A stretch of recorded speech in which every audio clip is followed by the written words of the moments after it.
ఆ రోజు మన ఇప్పటి ముఖ్యమంత్రి అప్పటి పిసిసి అధ్యక్షుడు రేవంత్ రెడ్డి గారు ప్రజలకు మాట ఇవ్వడం జరిగింది. ఆ ఇచ్చిన మాటను నేను మా నాయకులు ఇక్కడ వేదిక పైన ఉన్న నాయకులు మేమంతా దగ్గరకు వచ్చి చెప్పినాం, మీరు కాంగ్రెస్ పార్టీకి ఓటేయండి, మీకు అందరికీ ఇందిరమ్మ ఇల్లు ఇస్తామని ఆ రోజు చెప్పడం జరిగింది. ఇచ్చిన మాట నిలబెట్టుకునే కార్యక్రమంలో భాగంగా గత సంవత్సరం 3500 ఇండ్లు ఈ రోజుతో ఇవ్వడం అయిపోతుంది. ఇంకా కొన్ని మిగిలిపోయిన అమౌంట్ ఇచ్చేస్తాం. ఈ 3500 ఇండ్లు గత సంవత్సరం సంబంధించినవి. ఈ సంవత్సరం మళ్ళా 3500 ఇండ్లు వస్తున్నాయి. ఇక్కడ ఉన్నటువంటి నాయకులకు చెప్తున్నా నేను, మీరు వెంటనే లిస్టు తయారు చేయడం స్టార్ట్ చేయండి. ఇంకొక 3500 ఇండ్లు 15 రోజుల మళ్ళా ఇదే ఆఫీస్ లో ఇట్లనే మీటింగ్ పెట్టి 3500 ఇండ్లు ఇవ్వడం జరుగుతుంది. అంటే 7000 ఇండ్లు.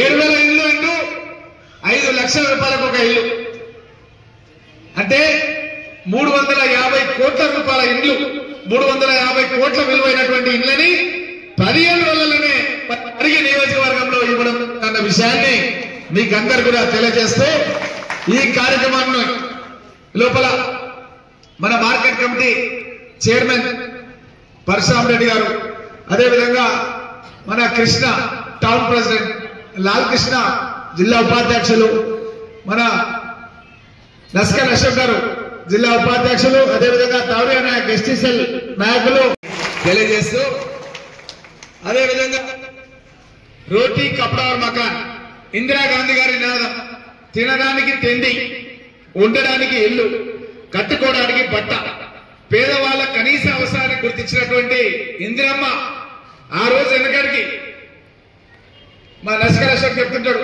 మా నస్కల్లా భూములు లేనప్పుడు దళితులకు భూములు ఇచ్చింది ఇందిరమ్మ, మాకు ఎడ్లు లేనప్పుడు ఎడ్లు ఇచ్చింది, బండ్లు లేనప్పుడు బండ్లు ఇచ్చింది, నాగళ్ళు లేనప్పుడు నాగళ్ళు ఇచ్చింది అని వాళ్ళ గ్రామానికి పోయినప్పుడు బావులు కూడా తగ్గించిందని అశోక్ ఎప్పటికి చెప్తుండే.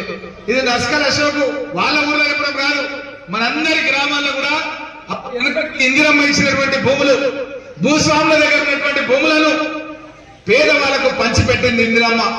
ఆ పంచిపెట్టినటువంటి భూములలోనే మనం సేద్యం చేస్తున్నాం. కానీ సేద్యం చేయడానికి కూడా మన దగ్గర లాగరుకు లేక ఆ రోజు పడుతున్నటువంటి ఇబ్బందులు చూసి పెద్ద పెద్ద సేట్లు, మార్వాడీలు, అగర్వాళ్ళు పెట్టినటువంటి ప్రైవేటు బ్యాంకులను కూడా ఇందిరమ్మ ఆ రోజు జాతీయం చేయడం జరిగింది. జాతీయం చేయడం అంటే ఏంది?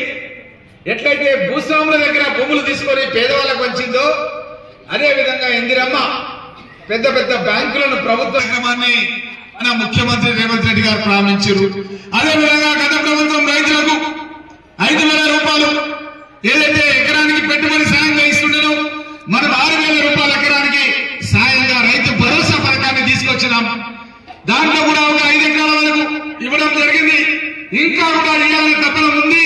ఇంకొక వారం 10 రోజుల్లో మిగతా రైతాంగానికి అంతా కూడా ఇస్తాం. ఎందుకు ఆలస్యం అవుతుందంటే ఇప్పుడు మనమంతా కూడా ఆలోచన చేయాలి.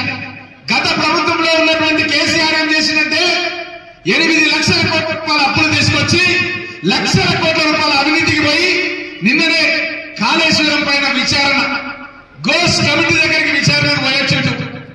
ఎప్పుడు జైలు ఇంటి దర్వాజా వరగొట్టి టీఆర్ఎస్ పార్టీ నాయకులు ఈ యొక్క కేసు కేటీఆర్ హరిస్తున్నాడు. అటువంటి వాళ్ళు ఎన్ని చూటమాటలు చెప్పిన మనకంటే అల్లుడు వస్తే ఏడబెట్టాలి, కోళ్ళ కంపై ఆడబెట్టాలి, అల్లుని కాళ్ళు కూరలకు తగులుతున్నాయి. ఇన్ని చూటమాటలు చెప్పినంటే ఆ రోజు టీవీలలో చూసి మన మహిళా సోదరులను మోసపోయినారు.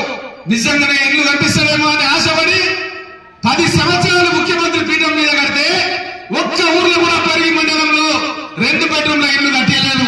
ఒక్క ఊర్లో కట్టించిందా? మీకు ఎక్కడ ఇల్లు ఏమైనా కట్టించిందా? ఈ రోజు మనం 3,500 ఇల్లు గత సంవత్సరం ఇవి ఇంకొక 3,500 ఇల్లు 15 రోజులలో మళ్ళీ ఇంకా మీటింగ్ పెట్టిస్తాం. 7,000 ఇండ్ల రూపాయలు 27,000 ఇల్లు కూడా పరిగి నియోజకవర్గంలో ఇల్లు కట్టిస్తున్నాం. గతంలో 42,000 ఇళ్లతో నేను కాంగ్రెస్ పార్టీ ఇన్ఛార్జ్ గా రాజశేఖర రెడ్డి గారు ముఖ్యమంత్రిగా ఉన్నప్పటి నుంచి కిరణ్ కుమార్ రెడ్డి గారు ముఖ్యమంత్రిగా ఉండే వరకు 42,000 ఇండ్లని పరిగి నియోజకవర్గంలో కట్టించినాను. ఏ నియోజకవర్గంలో లేనన్ని ఇండ్లని మన పరిగి నియోజకవర్గం కట్టించడం జరిగింది. ఈసారి కూడా అదే విధంగా ఇళ్లను కట్టిస్తాం. తెలంగాణ రాష్ట్ర వ్యాప్తంగా 20 లక్షల ఇళ్లను కట్టిస్తాం. ఇక్కడున్న నాయకులకు కూడా చెప్తున్నాను, ఎట్లయితే రాజశేఖర రెడ్డి గారు మన ఆదర్శంగా ఆ రోజు రైతులకు ఉచిత విద్యుత్ ఇచ్చిండు, వ్యవసాయానికి ఆ రోజు ఉచిత విద్యుత్ ఇవ్వడం మూలంగా ఈ రోజు దగ్గర 22 ఏళ్ళు అవుతుంది. ఆ 10 సంవత్సరాలు పోతే 2 ఏళ్ళ దగ్గరకు వస్తుంది. 22 ఏళ్ల నుంచి మనం రైతులమంతా కూడా ఎవరు కూడా వ్యవసాయానికి కరెంటు బిల్లు కట్టాల్సిన అవసరం లేదు. మనం కడుతున్నది కేవలం సర్వీస్ ఛార్జ్ మాత్రమే. గతంలో 10 రూపాయలు ఉండే, తర్వాత 20 రూపాయలు అయింది. ఇప్పుడు 30 రూపాయలు ఒక మోటార్కు మీటర్ ఛార్జీల కింద మనం కడుతున్నాం. అది కరెంటు ఛార్జీలు కావు. ఇప్పుడు నేను కట్టినటువంటి ఏడి వెంకటేశ్వర నాయుడు అన్నారు, ఆయనకు అడిగిన అసెంబ్లీకి పోయేటప్పుడు నాయుడు ఒక్క మీటర్కు మనం కరెంటు బిల్లు కట్టించే 2004 నుంచి ఇప్పటి వరకు 25 వరకు ఎంత అవుతుందంటే దగ్గర 10-12 లక్షల రూపాయలు అవుతుండే సార్ అన్నాడు. 10-12 లక్షల రూపాయలు అవుతుండే ఒక్కొక్క మోటార్ అని చెప్పిండు.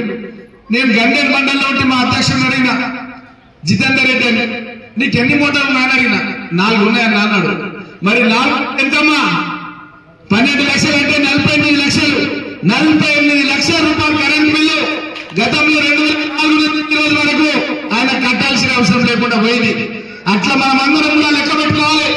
గత కాంగ్రెస్ ప్రభుత్వంలో చేసినటువంటి మేలు, ఎట్లయితే భూములు పంచినాం, ఇల్లు కట్టించినాం, అప్పుడు బావులు ఇచ్చినాం, అప్పుడు ఎడ్లు ఇచ్చినాం, అదేవిధంగా మన పాడి పంటల గురించి కూడా మనం గేదెలు ఇవ్వడం జరిగింది. ఇట్లా ఎన్నో కార్యక్రమాలు తీసుకొని ఉపాధి కార్యక్రమం తీసుకొచ్చి ఇప్పుడు ఇండ్లు కట్టేయడమే కాదు, ఇంటికి కరెంట్ బిల్లు కట్టాల్సిన అవసరం లేదు.